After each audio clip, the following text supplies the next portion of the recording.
Good morning, good afternoon. Welcome to Taking the Angst Out of Literacy Media Decisions. My name is Jill and I will be the moderator for this session. We hope everyone is joining NOAA's virtual conference. Please note that this session is being recorded and will be available for viewing after the conference. Friendly reminder, during the session, please keep your mics on mute. If you have any questions, please post them in the chat. The presenters will pause during the session and have Q&A at the end of the session to answer questions. They will also be providing their contact information at the end of the session if you would like to reach out to them with additional questions. A link will also be provided so you can access documentation from this session. Again, this session is being recorded. Now, it is my pleasure to introduce our speakers for today, Kathi Garza and Chrissy Cowan. Kathi? Thank you, Jill. Thanks everybody for joining us this morning or right at lunchtime or maybe after. As Jill said, our session today is called Taking the Angst Out of Literacy Media Decisions. Spoiler alert, it's not either or. And now that you know that, I guess we don't really need to keep going, huh? Thanks, everybody. Just kidding. The silence of having everybody on mute is kind of the same silence I would normally experience when I make a joke that only I am laughing at. So let's see. We're going to, whoops. Okay, so I'm Kathi Garza, as Jill said, and I work at Texas School for the Blind. I'm a TVI, but currently I'm working in the outreach department as a family engagement coordinator. And I'm also an adult with albinism. So I'm gonna turn it over to Chrissy to introduce herself. Okay, hello. And I'm Chrissy Cowan. I'm a TVI by trade. I've been in the field since 1976. And all those years I was an itinerant teacher and then an educational consultant. And for the past 13 years, I've been in the TSVVI outreach department, and I am a mentor coordinator for the state of Texas. So I assign new teachers to experienced teachers in Texas. And this topic that we're going to be talking about today happens to be one of my pet favorite topics. And so I was thrilled when Kathi invited me to present today. Awesome. Thank you. And so we're going to start just by defining a couple of key terms that we're going to use in the presentation. And we just felt like this is important just so you know kind of what context we're coming from, because some of these terms can be interpreted in different ways. So the first thing we're going to talk a lot about, you'll hear us say a lot, is literacy. And we're defining that as not only the ability to read and write, but also having the knowledge and skills and understanding to be able to use technology and other, you know, where students might be accessing other multimodal text. So that could be computers, screen readers, note-taking devices, any kinds of modes of technology that might be used to present literacy. We're going to talk a lot about, we'll talk some about dual media. And that refers to the use of both print and braille for students who have low vision or who are losing vision. So dual media refers to the simultaneous use of print and braille as modes for reading and writing, and that comes from the Path to Literacy site, which is a great resource for activities and ideas to help promote and develop literacy. Multiple literacy formats is something that we're kind of that we'll talk some more about today as well. For the purpose of this presentation, we're talking about print, braille, and audible materials for that. Some places define that as different ways to access literacy, kind of like multimodal. So some of these can get a little confusing. Access is the ability to act on information presented, information from the board, the projectors, the smart board, posters on the wall, having access, being able to gain that information and process it. Learning and literacy media assessment is the LMA. Sometimes it's called literacy media assessment or learning media assessment. It's an information gathering assessment tool that offers a framework for selecting appropriate learning and literacy media for a student with a visual impairment. It can be considered a thorough and rigorous evaluation, and we'll talk more about that later. And it's a tool used for making data-driven decisions about literacy media for students. Assistive technology we abbreviate that AT. Assistive technology, it's any item or piece of equipment or software program that's used to increase, maintain, or improve the functional capabilities of persons with disabilities. So it's not specific to VI, but it is something that we see a lot in talking about and working with students with visual impairments. And we'll review assistive technology a little bit later, but it can be anything from a cane or a marker pen and bold line paper all the way up to, you know, your kind of near and distant CCTV systems like the Prodigy Connect or the Vizio book, anything like that. So it goes from low tech all the way up to high tech. Kathy? Yes. We have one question before moving on. I think you might want to answer. What age do you do an LMA? That's a great question. I'll jump in on that. Yeah, go for it, Chrissy. Birth. Yeah. So, you know, when in Texas, we'll talk about this a little bit later, but in Texas, the LMA is a required evaluation for entry into the VI program. So we start at birth. It looks real different for a baby, but it is required. Mm-hmm. And they can also look really different for kids who have any sort of additional disabilities as well. I mean, I know that typically with albinism, you're not always dealing, it's not super prevalent to have multiple diagnoses, but it can happen. And so, you know, sometimes when I worked with students with significant multiple disabilities, their LMAs looked very different from a student who was academic in a gen ed, you know, classroom.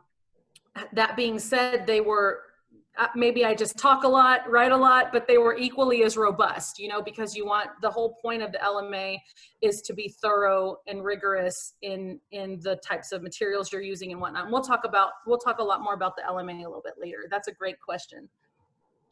So we want to talk a little bit about our support for multiple literacy formats, which goes back to the spoiler alert of literacy media not necessarily needing to be either or, print or braille. Classically, the LMA process guides the TVI towards visual or tactile media kind of in the front seat driving the car, while auditory comprehension typically takes on a more backseat role. You know, everybody thinks of that in that way. And so what Chrissy and I are kind of suggesting today is a shift in thinking to consider the possibility that multiple literacy formats is really what's best for, you know, for students to be able to have, you know, more access, increased access, and increased ability to be in the instructional setting successfully. Anybody has to have the skill to read print and or braille. We know that, but they also must have the skill to access and comprehend auditory media. And Christy's going to talk a little bit later about how that's not just inherent. It takes work to get there. And I'm going to turn it over to Chrissy now to start talking a little bit about literacy. Okay, so, you know, there are many different kinds of literacy. And today, Kathy and I are talking about reading and writing literacy. So there's math literacy, there's science literacy, there's all kinds. But for today, we're focusing on reading fluidly, a little bit about writing. And so I did want you to have a little bit of a structure in regards to reading. And so the skills need to read fluidly for anybody begins with phonemic awareness, and then phonics, fluency, vocabulary, and comprehension. And these are not necessarily in order that a child learns. However, for phonemic awareness, that's the ability to distinguish between sounds. So this starts at birth. It it doesn't have anything to do with looking at print yet. So, you know, knowing that, you know, that's a cow, honey. You know, just those sounds in the environment that children are exposed to. And we as parents, we do a lot of that teaching. So phonemic awareness can be built by reading to your child, you know, through music, through songs, through finger play, through rhyming games. And so it's auditory, the ability to hear those phonemes.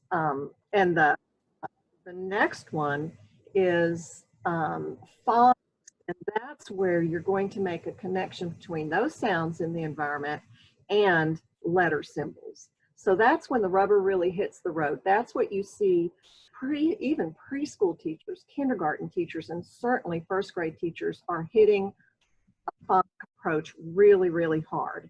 And so that's when you can look at the letters B, U, G, and know that a B makes a B sound, a U makes a sound, and a G makes a G. And you can put it all together to spell the word or to say the word bug and read the word bug. So phonics is a hugely important step in learning how to read. Then there's fluency, and fluency is kind of ability to read with speed, accuracy, and expression. And when I do evaluations, a reading inventory with kids with low vision, here's where I start to see some lag in reading speed. It's the fluency. So we have to make sure that those phonemic awareness has been followed, phonics ability has been followed, because if they haven't, by the time you get to fluency and other factors come into play, you have someone who is a slow and not a fluid reader, and that has to be addressed. Then there's vocabulary, and those are the words that we know orally and within written texts. And so the older we get, the more vocabulary we develop. I have to say that in my work with kids with albinism, by and large, they had huge vocabularies. They are talkers. And I don't know if it was just all the kids I worked with, but they were very, very chatty, and their vocabulary was typically very large. And then there's comprehension, and that's the ability to understand what you're reading, be able to talk about it. Those are the skills needed to read fluidly. You're going to find those on any reading website. We are inserting listening skills related to literacy for this presentation. So I wanted to do a little bit of breakdown of how we're defining listening skills for this. So discriminative listening develops early, and it's the most basic form of listening that doesn't involve understanding the meaning of words, but just the different sounds that are produced. Think back to that phonemic awareness earlier, but this is just, you know, is that a cow or is it a cat? Is it a cat or is it a dog? It's just being able to discriminate what you're hearing. This sound of the beep, beep, beep, that's an alert to there's a piece of equipment backing up. So we do, of course, discriminative listening all the time. Comprehensive listening is where we're going to focus a little bit more today. And that's understanding the message that's being communicated. So you're listening for information. So you're listening to learn. Think about a little child sitting in class. They're listening to learn. And then the other one is critical listening. And that's listening to evaluate and analyze. So think about when children start asking, why? Why, mommy? Why, daddy? You know, they are analyzing what you're saying to them. You know, go clean up your room. Why? You know, so they're evaluating what you say and they're analyzing, and that's a very important higher level skill that really they really need to be able to use in class. Okay, so the the next slide, listening skills related to literacy. What I'm concerned about is that as a TVI, I graduated from the University of Texas, an excellent program with Dr. Natalie Berga, and I learned nothing about the ability to really process on a higher level audio materials. And our world has really, really changed so much that a lot of what we are doing to access information comes through our auditory channel. So think about listening to books, things on the internet, radio, television, Facebook. You know, there's a lot of listening that has to go on, and just flat out listening to something and not acting on it is very short term. So we need to teach kids how to act on their listening. So there's also listening to a screen reader while using the computer. So if a student is using, say for example, JAWS, and which is coming through the auditory channel, they really have to know how to listen with that comprehension and that discrimination and act on that listening. Listening to audible literature on digital players, computers, electronic note takers, and the smartphone. Okay. Then regular exposure and understanding of print and braille formats. So by that, I mean that they're able to, you know, as they're listening on JAWS to something that's a braille format or a print format, like a chart or a graph, they have to know how to process that level of audible information. Now, there's a huge disclaimer here. Listening to audible materials does not replace print and or braille literacy skills. Listening is not a primary literacy skill. If you cannot access print and or braille, or both together, and your only channel that you're able to use is auditory, you are really at a disadvantage, really at a disadvantage. So we are not suggesting that it is a primary literacy media. It is not. So there's that big disclaimer there. Okay. And so before we shift gears here, Chrissy, I think we're going to check in and see if there's been any other questions in the chat.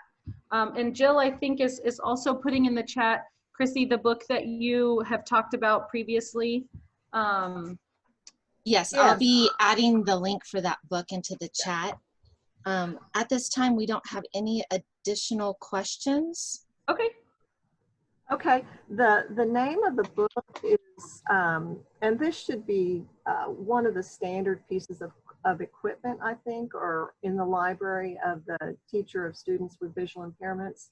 It's it was formerly an AFB book, but now those books are available, I believe, on Amazon. But the name of the book that has an entire curriculum on teaching listening to starting with birth and going all the way through high school, and there's different skill sets. The name of the book is Learning to Listen and Listening to Learn.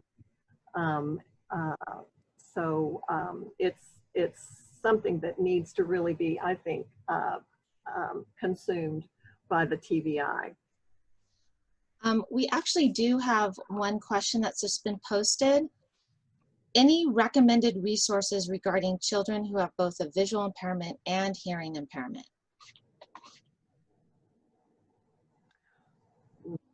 I would not be your expert on that. Yeah. We have an entire deafblind team here at TSBVI that answers those kinds of questions, but I personally am not not a go-to person for those kinds of questions. Maybe for the poster of the question, because I can't see the chat right now, if you will take down our contact information at the end of the session, it'll be on our last slide. maybe we can try to find some resources and talk and consult with some of our the consultants on our deafblind team to see about what might be helpful and beneficial for you specifically.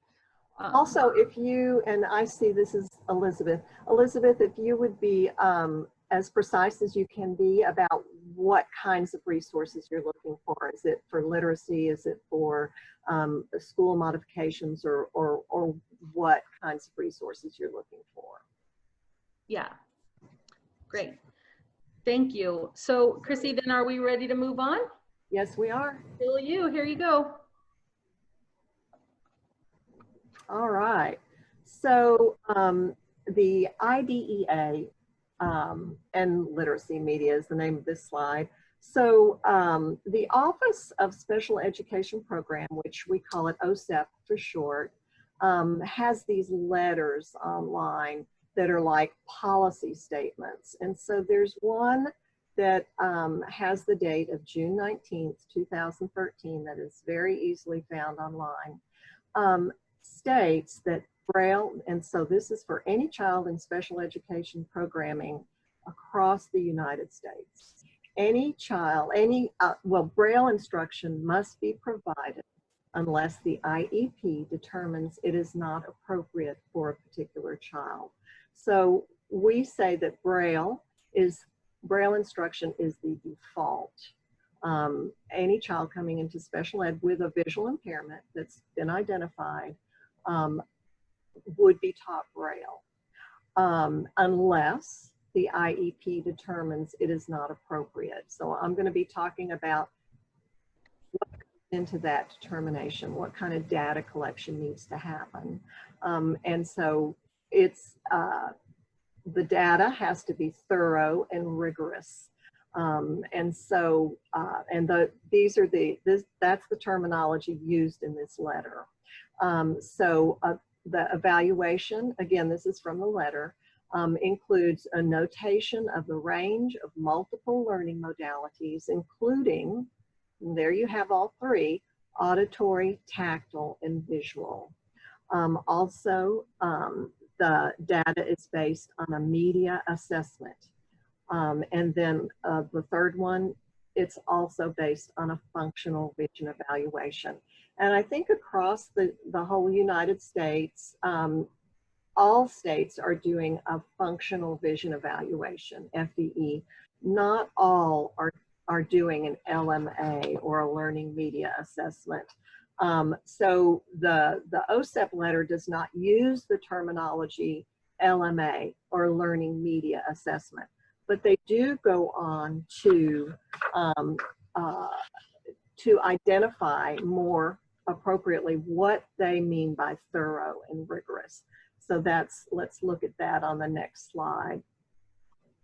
So a thorough and rigorous evaluation has to include data on the learning and sensory channels, and those are auditory, touch, and vision.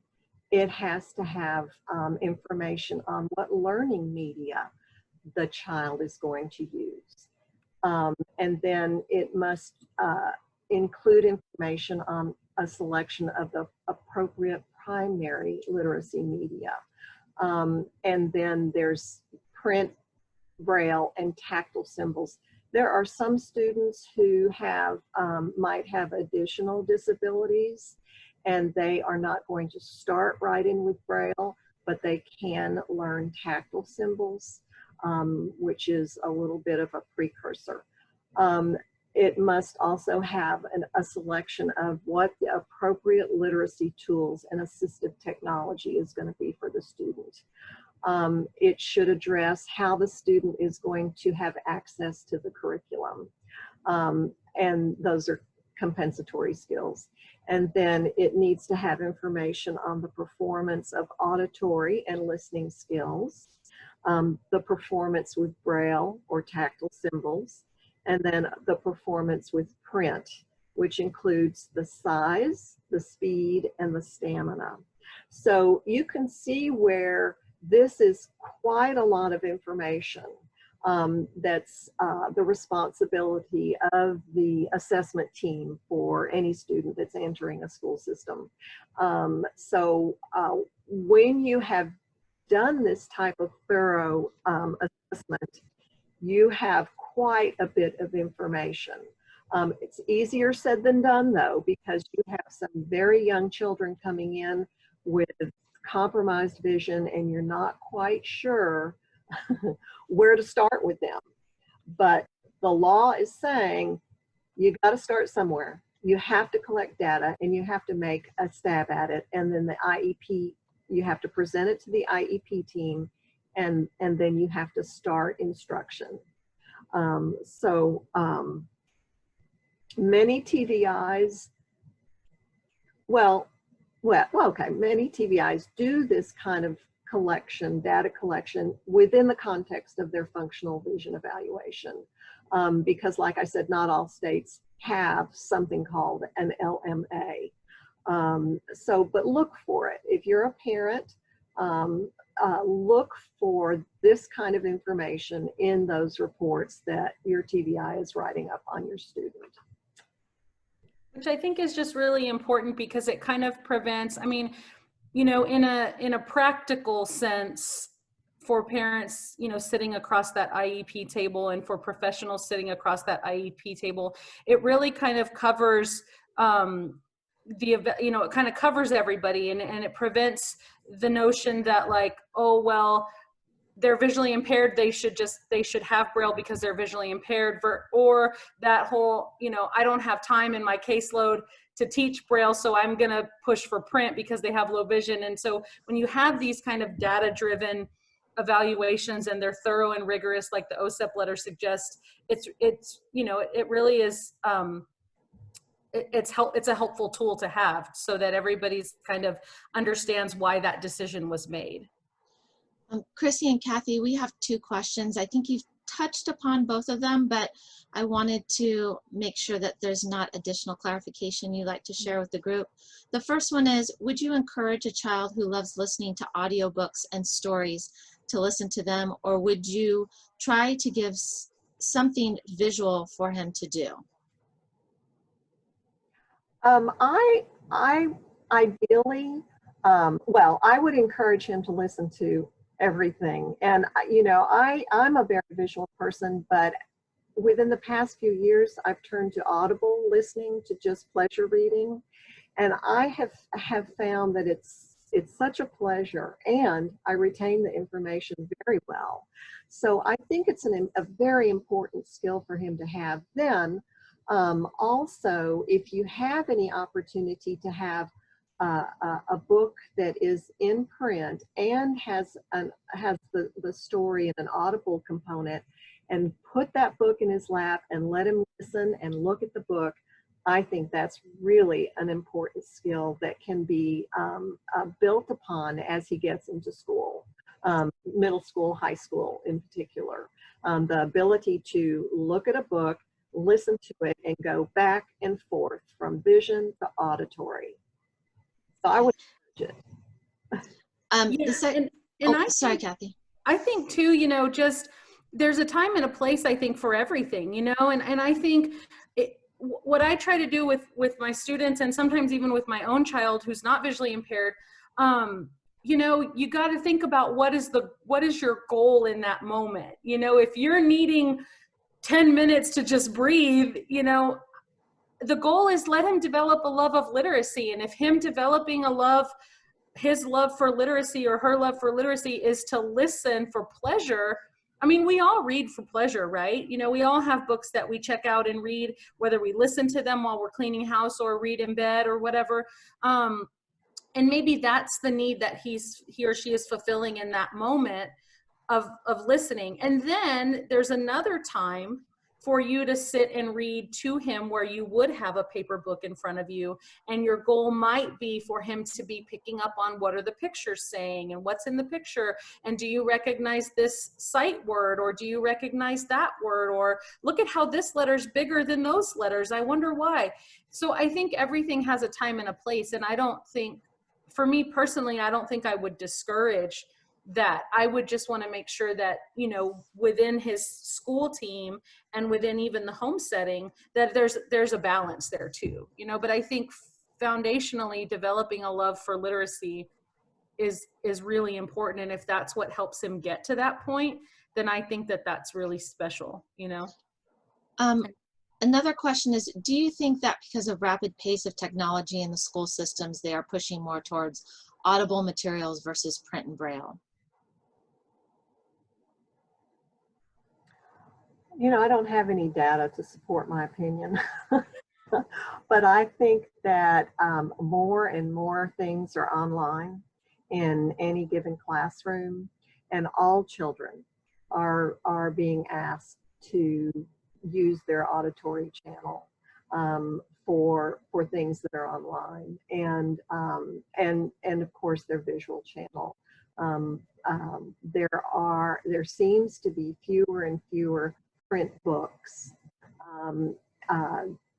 that are used as classroom materials. That's just, you know, what I'm hearing from other TVIs. Okay. And we'll take one more question at this time. I know you all want to move forward too. Is there a way to do these evaluations virtually? Oh my gosh, that is such a huge issue right now. I think we can talk more about that in the IEP workshop tomorrow. You know, if you are real comfortable with performing an LMA and an FVE, I think you could probably glean a lot of information from good video, and you would have to set it up. I want to see a child doing certain things as an evaluator, but you know, watching a child move through the environment and organically acting on it, and then I don't know how I would do that virtually. But I think you so nice, because I was going to say, she's so nice and professional. I was going to say, well, I guess we're going to have to figure out how. Well, you know, and we might have to figure out how to do it. But I do think that you can get pretty much, which is a nice segue. We're not going to go there yet, but in a minute we're going to show you two videos of two very different young children, and you'll be surprised at how much you see in regards to their functioning and how quickly you can make a decision, at least literacy, for what you're seeing. All right. Okay. Thank you. You're welcome. Thanks, Jill. So as a vision teacher, I need to be able to watch a child, interact with a child, hopefully in person, and based on what I see, this is for a young child, make an initial selection of literacy media. So I have to watch how they interact with their environment, write that down, and then I'm going to make a guess, a stab at it. So I'm looking at observation of how they manipulate materials. So puzzles, pictures, drawings, print, board games, toys. I'm going to be watching how they interact with those materials. I'm going to be watching how they function in different lighting conditions. And as you know, children with albinism might be doing one level of vision indoors, and then you take them outdoors and zoom, it's like a curtain comes down, based on how bright it is, their sensitivity to light, and what they've learned about navigating really brightly lit environments. And then I'm also going to be looking at the times of day, count for visual fatigue. It's just by the end of the day and by the time they get home, some children check out because they can't sustain that visual performance on the level they may have had in the morning in the afternoon, and by the time they're home and it's the end of the day. So I need to get information about that from the family, or I need to observe it myself. The initial selection of literacy media is also based on the etiology to some degree. So we're in this conference talking about children with albinism, and typically their vision is not going to get progressively worse unless there's another organic situation with their eyes. So there are some children that have, so their vision tends to be stable, but there are other children whose etiology is a degenerative one, and so I have to factor that in when I'm making that initial selection of media. Also, there's some children have a central scotoma, or we call it a blind spot, but it's when they look at things, they've got this bullseye dark spot in the middle, and that's going to affect their access to print. It's difficult to read print when you're seeing a big black hole in the middle. So we're going to look at a couple of videos I mentioned earlier. And what I'd like you to do is in the chat,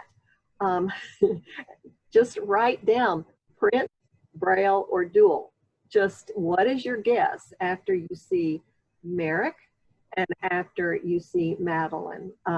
And by the way, we have permission from parents to use their video and their names. Let me give you a little bit of a introduction to Merrick. Merrick is a little girl who her vision teacher asked me to step in and perform a functional vision evaluation on her. And I had worked with her for an entire day collecting information. And then I took her into this play area in her classroom. Now, Merrick is just 3. And she was very, very into babies. My babies, she would say. So I wanted to see her function visually in this environment, which was the little play area. So my disclaimer is I did not plan to video this. I had my cell phone set up, you know, in behind me. I did not know what materials were in there, but as it turns out, I was able to collect so much information by watching her, and I think you will too, that I was able to make a decision about her initial literacy. Okay, so let's run this. Right.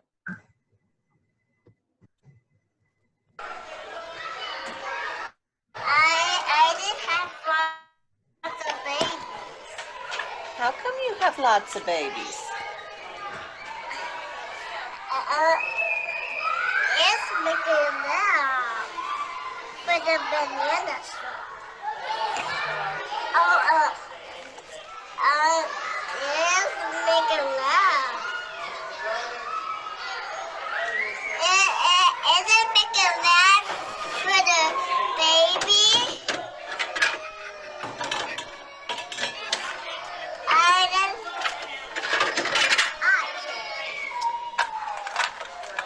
Some children here.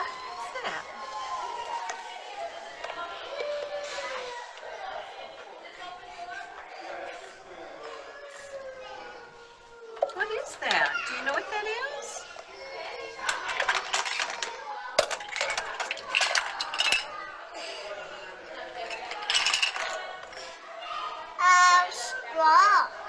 A strawberry.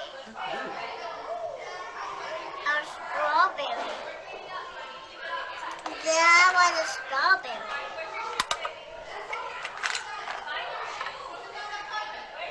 It's a fire juice. It's a fire juice. Fire juice?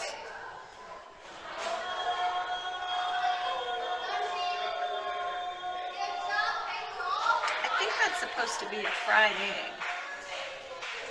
Does your mama fix you eggs? Yeah. Does she fix them that way?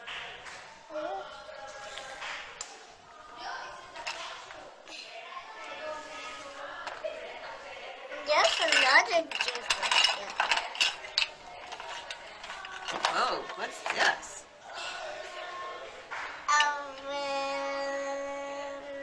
Stick. A stick.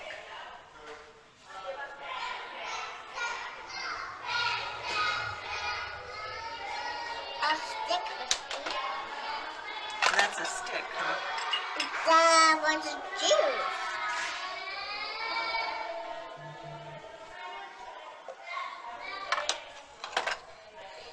I want to find the juice. You want to find the juice? Yes. Okay, let's see. Where did that juice go? Was it the glass, Merrick? Is that what we're looking for? No. No?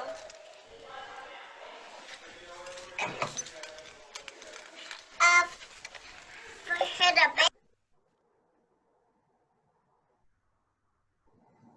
Okay. That's the end of that.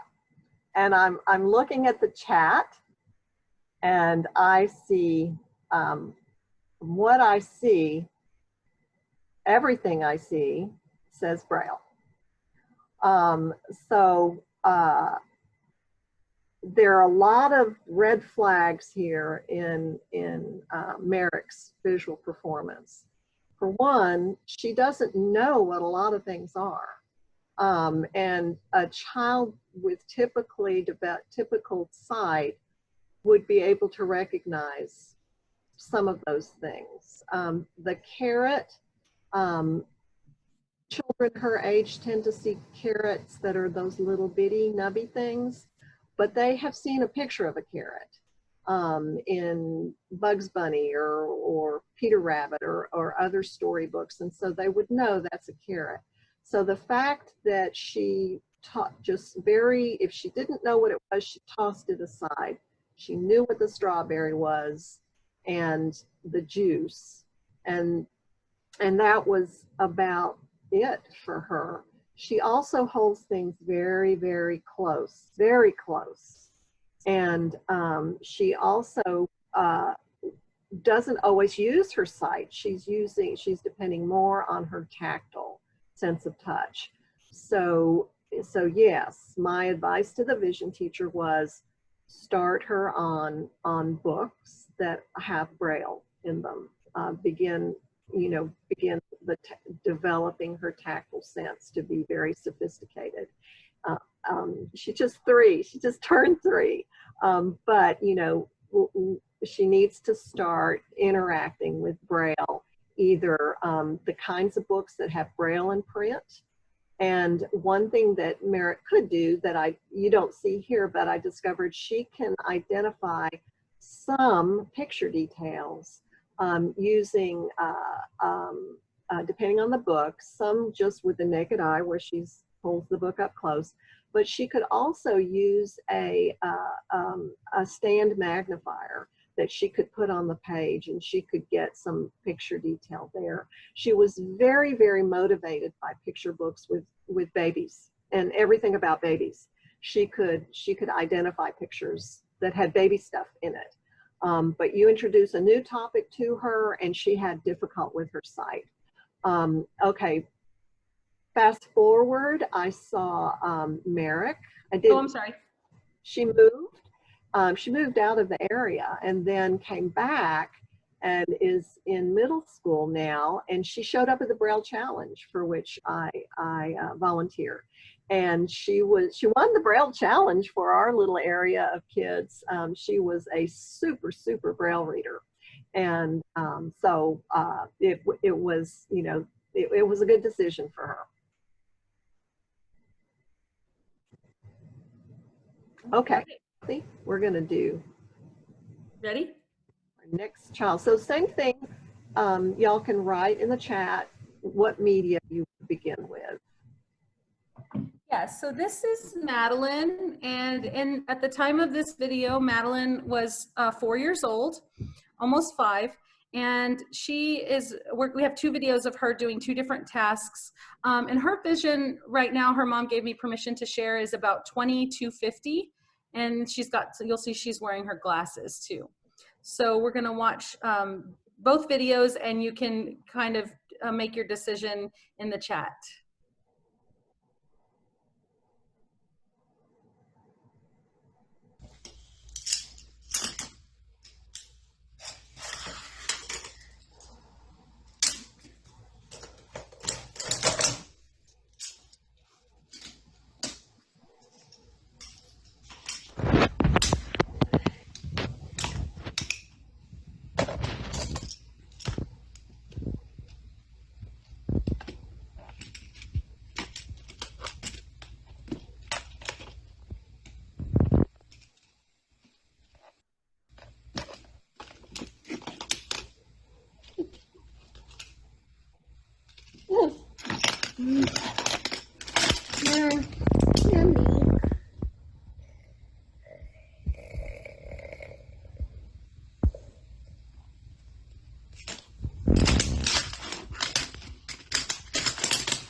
One, two.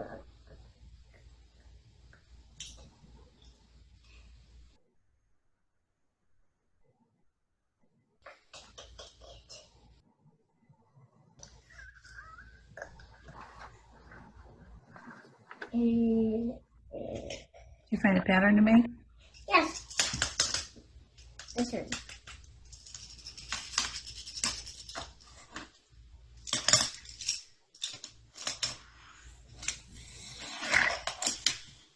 So how do you make this? How do you make that one? Yeah. Oh, this one goes to do pattern one, turning pattern, turning pattern.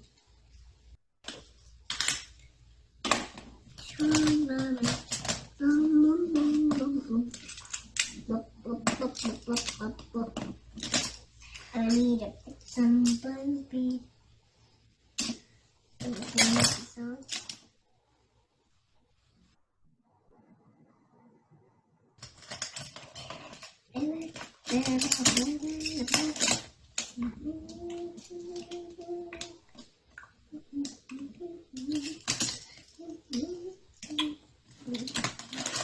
That's not.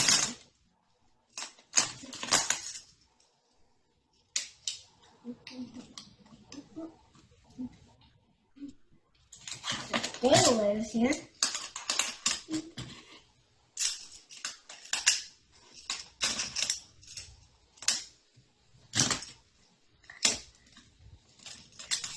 All right, and we're going to go ahead and just go right into the next one so you can have more information too. One little dragon baby wriggled his way out. He hatched from his shell and swished his tail about. There's one little one in it. It's cracking out.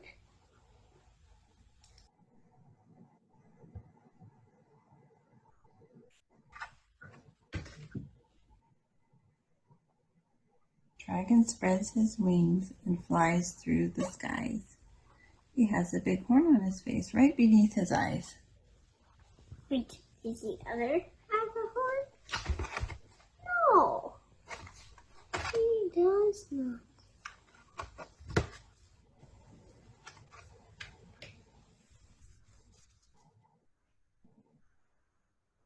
Gina Dragon is enormous, with sparkles pointed and pink. Her teeth are sharp and scary, but she has a fiery beak.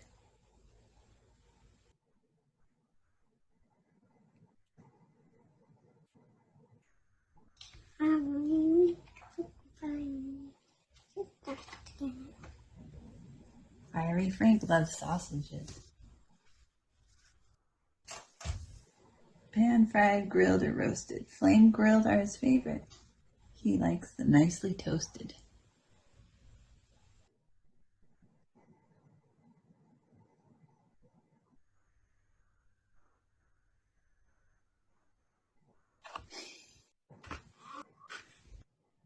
Hugo is the Dragon King, who rules the magic land. He lives with his dragon queen in a castle that is grand.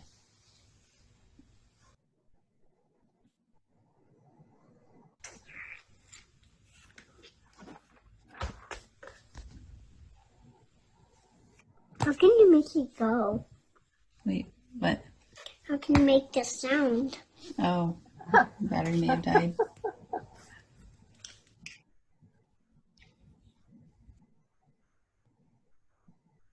Yes, I use that excuse a lot too. Oh, I think the batteries just died. Or I maliciously rip them out at midnight because I'm tired of hearing that same sound. So, okay, so what have we got, Chrissy? Well, we mostly have dual. Yeah. And then when we shifted to the book, we started to get, some people say print. You know, Chrissy, I would also accept the answer, you know, wow, I don't really know. Your guys' job is really hard. I don't know how you do it. and you know, when I look at these two, if I were in an evaluation situation, I would think, I don't have enough information yet. Yeah. I would want to look a little bit further. I see her point right there. She's pointing to something small on that page. She's also looking over her glasses. And so, you know, I'm wondering if those glasses are serving her any purpose in reading print or looking at pictures and, you know, that are printed. You know, I'd need some information about that, because if she has a distance prescription on, it's going to make looking at things up close more difficult. It's too much magnification. So I need to tease that information out. I would also want to get her into a book that had some small details and just point to things and say, what's this? You know, or show me his nose or whatever, and watch to see how she manages that. Does she move in really close? So I'm Kathy, what would you say in terms of, you had to just start her with literacy media, and what did her mom end up, what did they end up doing? I believe that they are infusing some pre-Braille, so starting kind of in that dual framework. Mm-hmm. But yeah, I mean, I'm kind of with you. You know, I think I would, and not just because I'd love to hang out with this little cutie for an extended period of time to evaluate her, but I'm with you. I think I would want more information. You know, I think I would want to know, like, if she has some if she's familiar with letters, what letters could she pick out on the page? But I'd also want to look at that book, because sometimes books like that are super cute have wiggly fonts and they're really hard to see, you know. So I would kind of want to know more about what she's what she's doing and what she's able to see, and what is her size threshold for pictures and details, and you know, those kinds of things. Yeah. And also too, with the glasses, I would want to know, I think, about the glasses as well. You know, I have not everybody with albinism, and I'm not commenting on Madeline specifically, but not everybody with albinism benefits from glasses. And so some people do and some people don't. If you have an additional astigmatism, then of course. So for me personally, I have distance, you know, I have glasses with bifocals because I have a prescription for distance and a prescription for near. If she's not at that level yet where she's gotten bifocals, is that something that would help her, you know, in her reading as well, like what Chrissy was saying with her looking over? Or did the glasses just happen to slide off her nose and she didn't bother to fix them? You know, that's another thing too. So Kathy and Chrissy, there's a notation in the chat that says she started dual media at age 3, and yes, her glasses are for distance. Great, that must be mom, thanks. And a question, once a choice is made, can it be changed? Absolutely. Oh, absolutely. Yeah, the short answer is absolutely. The process might not be as short, but yes, it can absolutely. Oh yeah. Also, my son looks, comment from somebody, they say, my son looks over his glasses too. How would that change things? Also, is there a way to figure out how visual fatigue would kick in when they get older? Well, I think visual fatigue can kick in at any age. I know that's not the point of the question, but I think it looks different for kids in different ages. You know, visual fatigue for a 3-year-old might look like a temper tantrum. You know, it might look like a meltdown in the middle of the restaurant or the grocery store or the zoo where there's a million people. And for an older kid, it might look like, oh, I don't feel like doing my homework. This is boring. I don't want to do it. You know, and so if I don't, that I know of, there is no standardization for assessing visual fatigue, but I think you can look at the different kind of characteristics of it to determine when they're kind of peaking out. Wouldn't you say, Chrissy? Yeah, I have a video online in Paths to Literacy and on the TSBVI website that has a stamina evaluation method for kids who are reading. So if you've got, say, a 4th grader on up who's reading fluidly, there's a stamina test that I actually got out of from Alan Koenig in the Learning Media book that he and Kay Holbrook published. So it's a modified assessment of having a child read for you and then taking some timing snapshots. But that would not pertain to children young like this. Yeah, and about the glasses, can you refresh me, Jill, about the question? My son looks over his glasses too. Sure. How would that change things? Looking over the glasses versus looking through the glasses. If the glasses are for distance and they look over the glasses, they're actually removing all of that magnification. So that's an appropriate mechanism for them to do. You know, also when people get to be about 40 and they have glasses and they start to look over them, it means they don't have the proper magnification in those lenses to be able to access near print. So it could be that he needs a different prescription for near than he does for distance.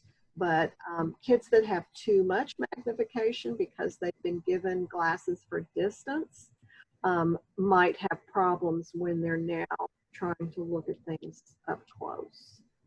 So Chrissy, is it kind of like if you as a person with typical vision or even with a visual impairment were to put on somebody else's glasses? Yeah, yeah. And it's not tailored for the task. So if you have magnification, just like for example, a telescope.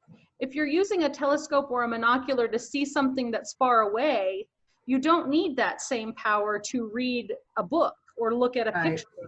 And so that's essentially in layman's kind of like, it's a weird and it's a really simplified analogy, but that's kind of what this is with the distance glasses. When kids start to look over them, it's because they don't need that level of power to see what is on the page. And so they start to either take them off or look over them or push them out of the way, because that's actually, it's actually improving their vision to do that for that task.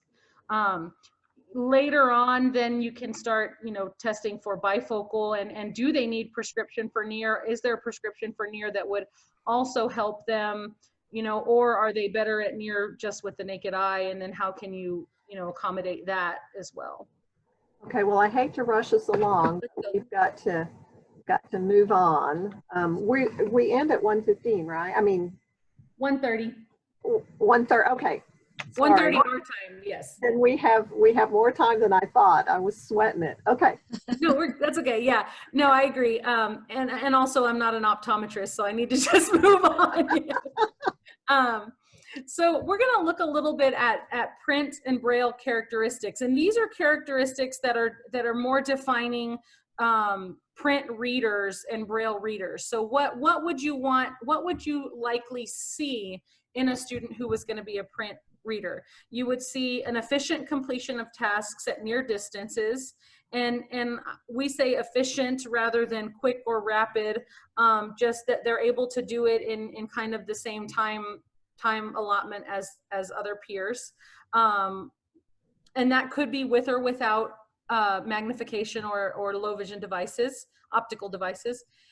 You see a student who is interested in pictures, identifies pictures, can pick out details, notices things on the wall, maybe even if they can't see the details, but they have an interest in that. They use print that's not too large, relatively stable, someone who has a relatively stable eye condition, and someone who is also making steady progress in learning to use their vision with print. So, you know, even if it's maybe not easy, but they're continuing to make progress and they're doing well and they're keeping up, then that to me would be a sign that print is working for them. Characteristics of a Braille reader would be that you have preferences for tactile exploration. I noticed that in Merrick's video, she would grab something and didn't even appear to look at it before she'd toss it. Like, she could already tell what it is. And even with the strawberry, when she verified the color, then she went on to explore the little bumps with her fingers, is what I noticed. I see a lot of kids doing puzzles like that, where they take the shape, the piece, and they're not even looking at what's on it as much as they're feeling the shape when they're doing those, like Melissa and Doug puzzles, where it's one piece per hole. Somebody who uses their tactile sense to identify small objects. We talked about that already. Unstable, someone who has an unstable eye condition or a really poor prognosis.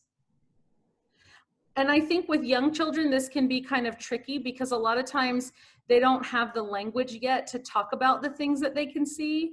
So I sometimes feel like kiddos, their acuities, quote, seem to improve as they get older. And I think a lot of that, in some cases, it has to do with them having the language now to talk about the things that they can see.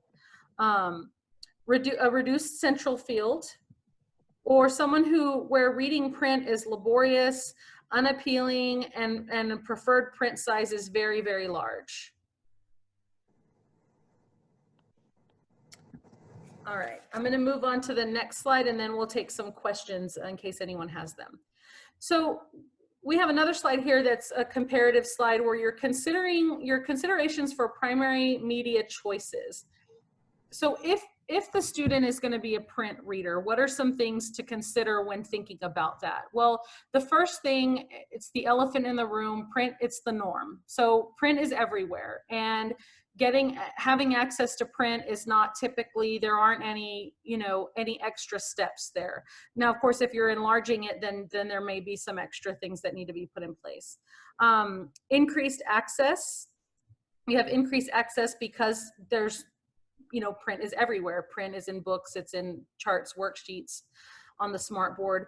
The size of the print can be magnified. So even if there's a little bit of struggle with some of the regular print, I hear a lot of people saying that at about, third grade, the print in books starts to get smaller. And so what are we going to put in place to accommodate for that? So, the print size can be manipulated. It can be cumbersome if it's too large. So when you're looking at print as a primary media, you'd want to take that into account as well, which we kind of talked about on the previous slide. With print, much of the instruction for their day can happen in the classroom with peers, alongside their peers, with just support for learning about complex print formats and support for adapting other materials. Stamina should be monitored if you have a student who's a print reader. So this goes back to, can it be changed after we make a decision? Absolutely, and that's careful monitoring. We'll talk about that in a minute. And print also may require some specialized instruction. And this, we're talking about those complex print formats. It's important, we think, for TVIs to devote time to print as well, to help students be able to access complex print formats, which would be maps, charts, graphs. All of those things have a layout, and you have a map key, and you have the title of the graph and the X and Y axis. And so there's needs to be purposeful instruction for those things, because with a visual impairment, areas of those print pieces might be missed.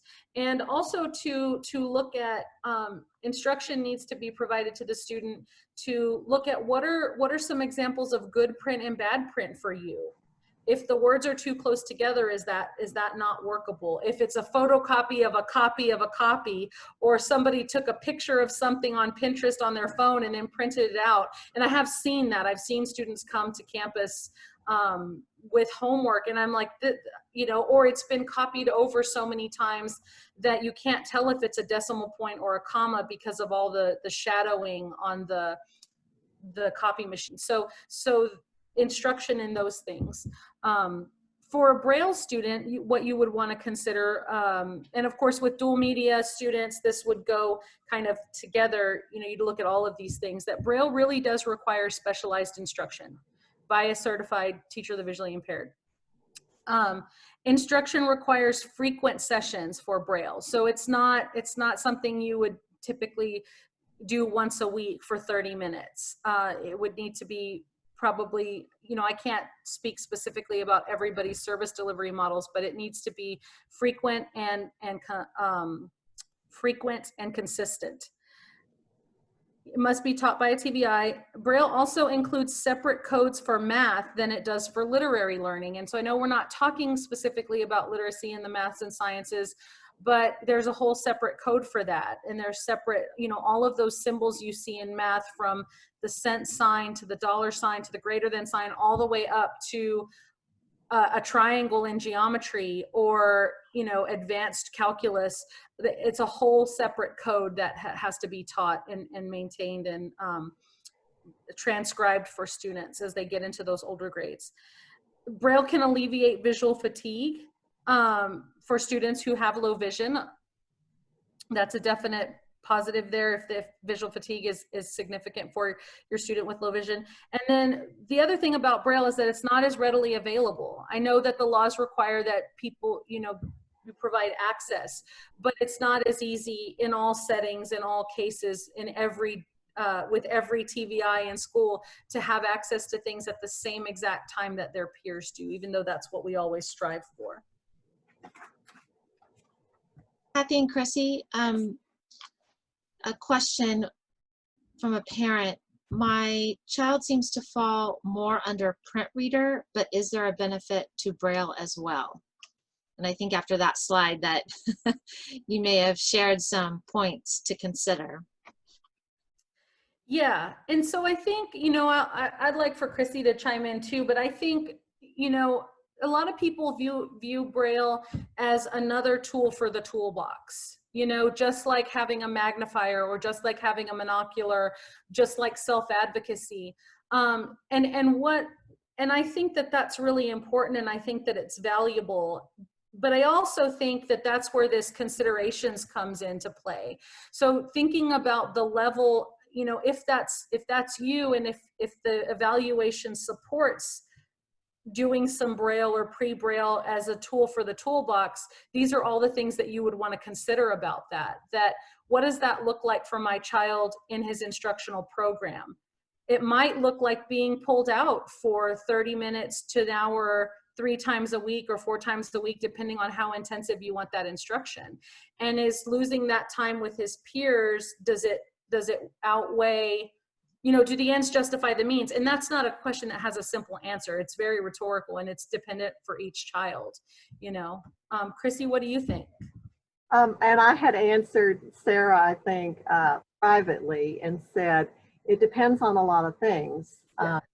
And if she would like to, if you would like to email me afterwards, and I can get more details about your particular daughter, I would like to, you know, kind of chat with you about that.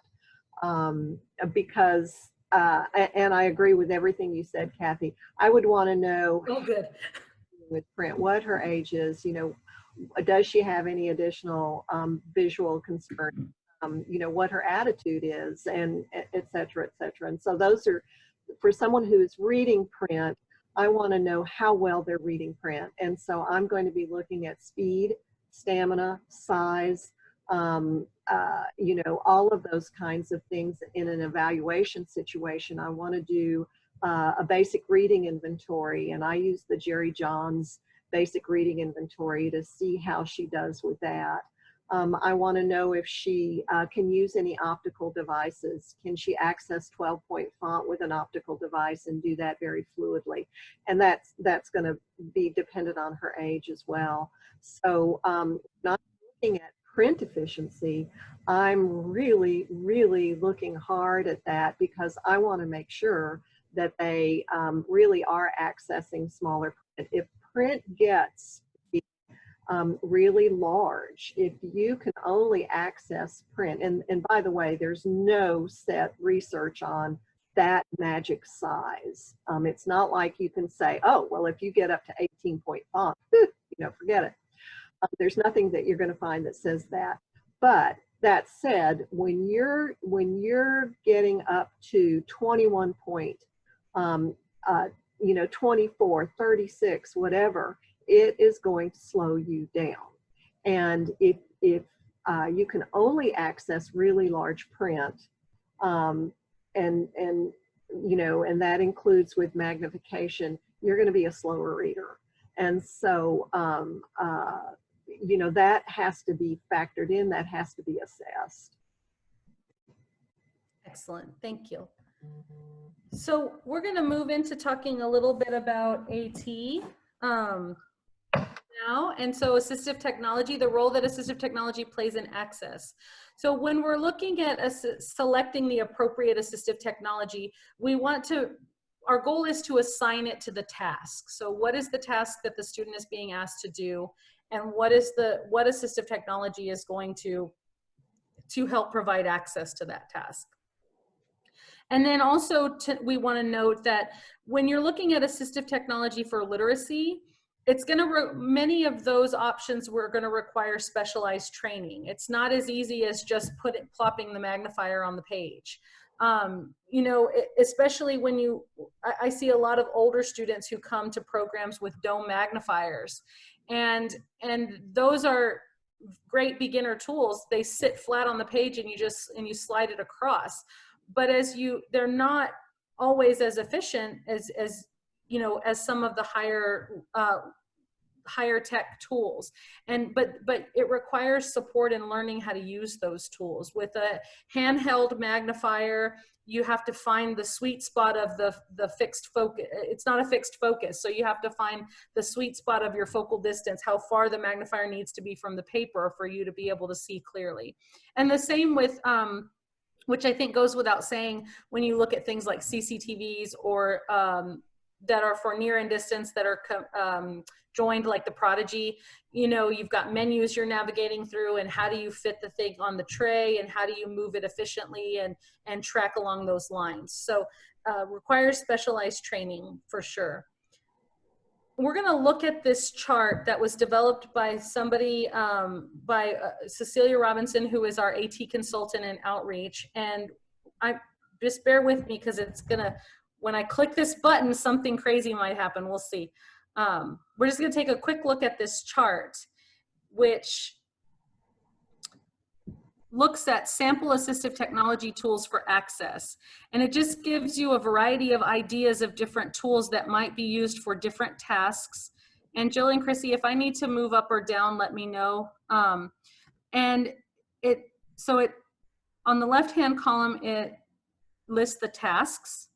And then in the middle, it lists the tools that are going to be used for that task. And all the way on the right, it talks about, it just identifies whether that's a low-tech, mid-tech, or a high-tech tool, which kind of gives people an idea of how much instruction is going to be required to implement that particular tool. Is there anything else, Chrissy, you'd like to say about this chart? No. Okay. And this is going to be, we're going to paste a URL here in a little bit, and this chart is going to be in there just to give you guys an idea of what it is. Okay, let's see. Oops. All right, now I'm all messed up here. Give me just a second.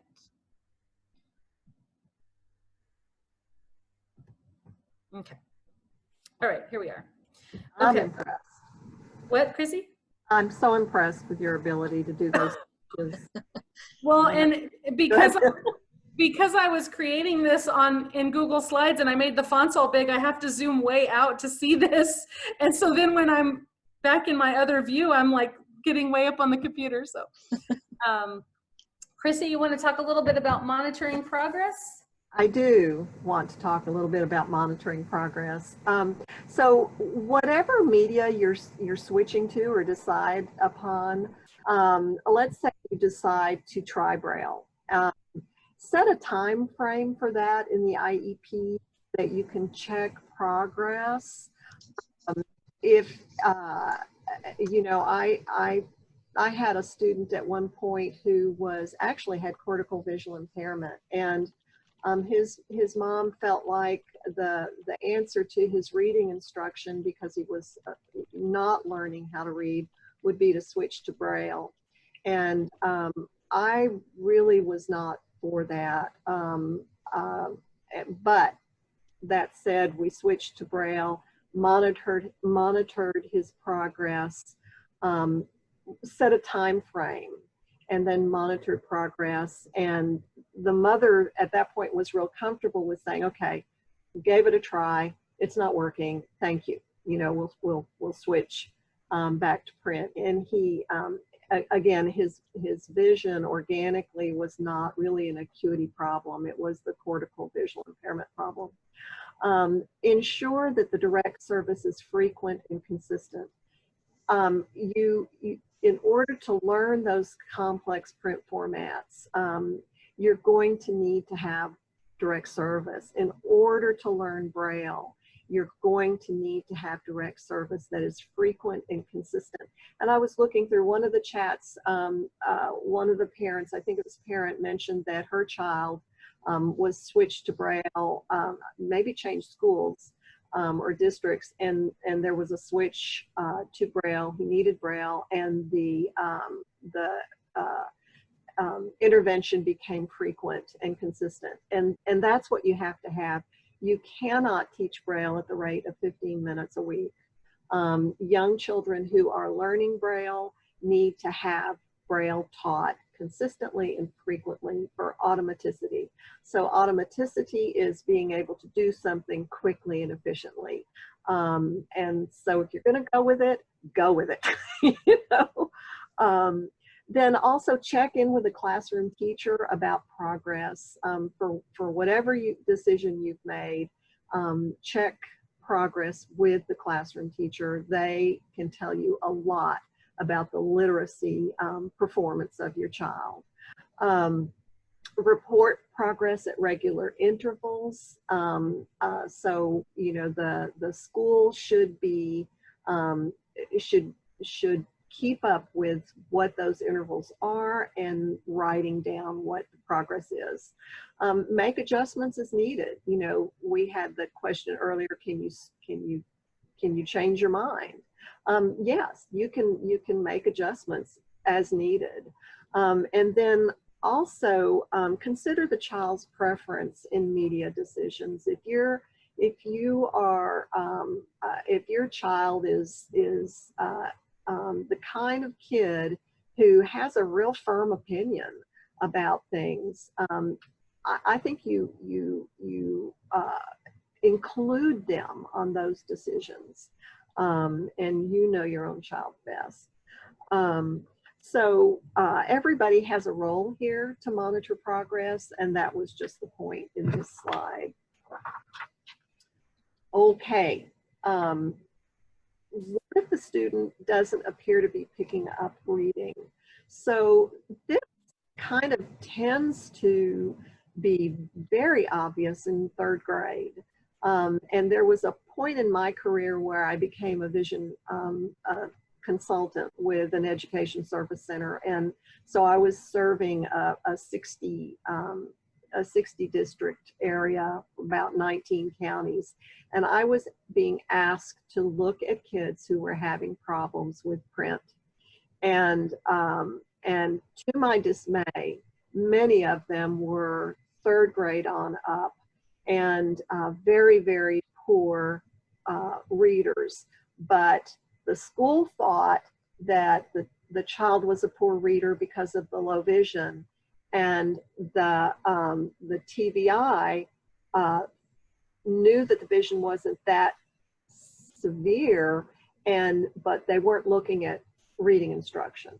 So the right hand didn't know what the left hand was doing. And so I would go in and I would do, again, that Jerry Johns basic reading inventory, and find that the student did not have those skills that I talked about at the very beginning.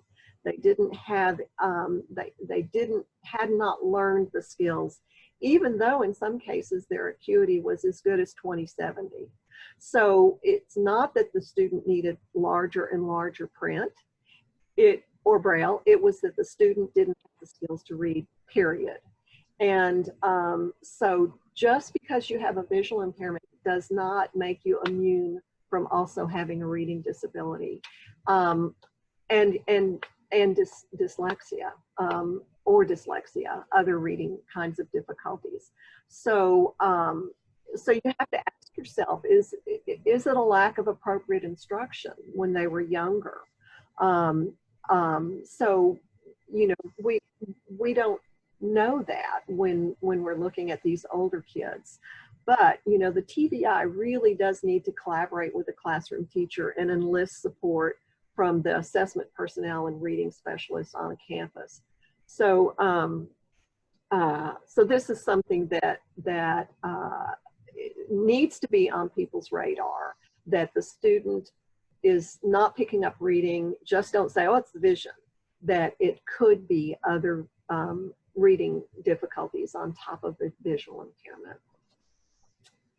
Okay, so we wanted to get to this point. We're going to propose this idea. We're calling it a customized literacy access plan, and we've been working on this presentation for months and months and months before Kathy this week realized that it was the acronym CLAP. This is, we're going to show you this template that you can use. The information on the template is going to be based on the results of an LMA. It's going to list tools and strategies for reading and writing. It's organized by the task or the class. And so we're going to look at some sample plans. This is going to help communication between the student, the school, the family, and any other person that's working with your child, to help them understand this is how Melody does these things. These are the tools she needs to have to be able to do these things. And we want it tied specifically to what children are doing in school. So this first one is a 4-year-old in pre-K with approximately 20/50 acuity.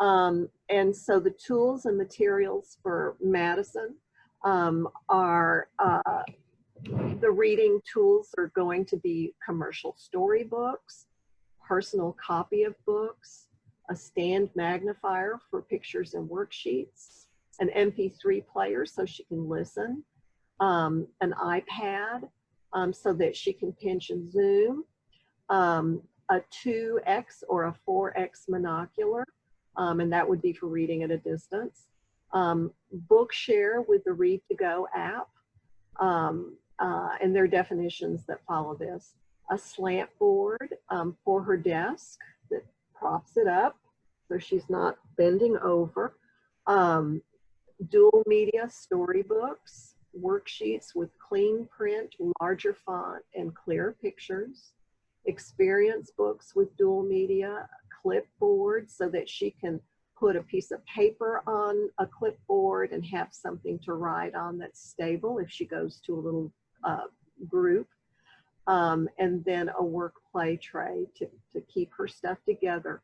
For writing, she can use, Madison can use a pencil, or she can use a black marking pen like a Flair tip pen.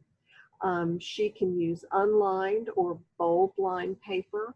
She can use an iPad with a stylus, a smart brailer from American Printing House for the Blind, and regular crayons. So these are going to be tools for this little girl with 20/50 acuity.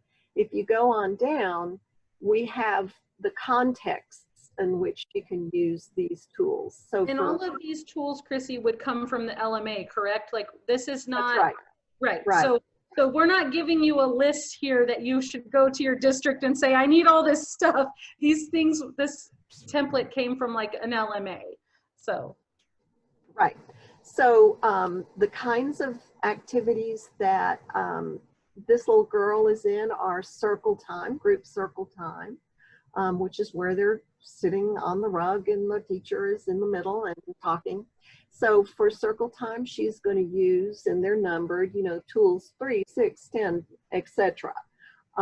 Then for learning stations, she has some of the same tools, but maybe a few different ones. For play centers, she needs a work play tray, number 13. Informal reading instruction, she's got all this stuff available to her. And she and the teacher get to select what works best in the moment. And then for her personal desk and table, she needs to have a lot of these tools available to her. So if you fill something like this out and give it to the classroom teacher, I think there's a better understanding of, oh, okay, it's the beginning of, this is the kind of stuff that she needs to have for access. And then this particular template has definitions of what we mean by those things. And like Kathy said, this is a sample. This is an example, and it's an example of a format. And it may be that this format for you doesn't really work. You'd rather have it be a text, with bullet points or whatever. But the whole idea is that you communicate, you figure out what tools the student needs, and you plug those into what things they need to do, and you communicate that to the whole team. And so because we're almost out of time, I wanted to just point out that Jill is posting a tiny URL in the chat, and it's going to take you to this folder where we have the AT chart that we looked at. We have 2 templates that are blank of this customizable, this CLAP plan. And then we have 3 samples. We have Madison, who's in preschool, Jason, who's I think older and in like middle school, and He's Javier, middle school with pretty good acuity, and then Javier is 3rd grade with very poor acuity. Yes, and so you can take a look at those and kind of see what we talked about is, maybe the TVI would create something like this in the case of an older student, and then break it down for if they change classes. Here's you, English teacher, here's your list of things for your tasks in your class. Let me go Kathy, back. Yeah. Oh, Kathy and Chrissy, I'm sorry, I didn't mean to interrupt. I know that there are a few questions we weren't able to get to at the very end here today, but I know that your plan was to share your contact information as well for the attendees if they have questions following the session. And here it is. And will that information, that screenshot there, also be available to people at the Tiny URL in case they want to resource your contact information after the session? I can make a Word document of it or something and put it in there. Yeah. Great. It's not currently in there, but I can put it in there. Okay. Well, thank you both very much. Did you have any last thoughts before we sign off for today? No, just thank you for joining us, everyone. Yeah, and we're stuck at home like everybody else, and so we welcome any questions that you have. Kathy and Chrissy, thank you so much to both of you for all of your hard work on this session and providing all of this wonderful information for all the NOAA attendees.